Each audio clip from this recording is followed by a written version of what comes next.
យឃើញដាច់អាឡ័យអនុស្សាវរីយ៍ជាប់ដោយរុក្ខជាតិធ្វើមិនដេចនឹងបានឃើញព្រែកឯងទៀតពិតមែនតែខ្លួនខ្ញុំឃ្លាតតែចិននៅគួចទៅធម្មជាតិយោញឹមដែលធ្លាប់រាំងទាំងឥឡូវប្រែប្រាំងទៅជាសត្រូវអនុស្សាវរីយ៍ជាប់នៅដោយផ្លូវគិតថាពីថ្ងៃនេះទៅលែងឃើញព្រែកឯទៀតហើយអនុស្សាវរីយ៍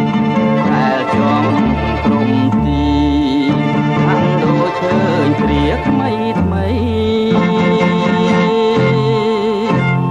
ដើមឈើធំធំមានម្លប់ត្រឆេ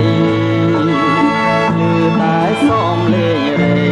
លំថ្លែងក្តីអសង្ឃឹមគូព្រេងដែលខ្ញុំគិតថាមិនប្រត់ឥឡូវរលំទាំងរូបប្រព្រឹម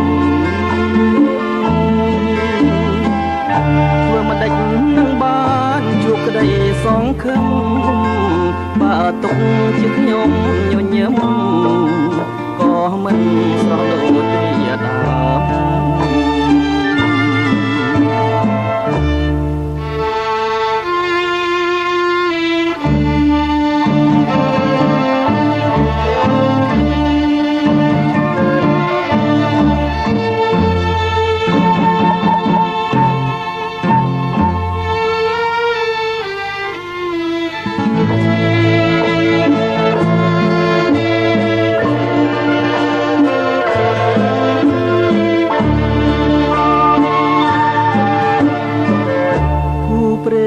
ដែលខ្ញុំគិតថាមិនប្រត់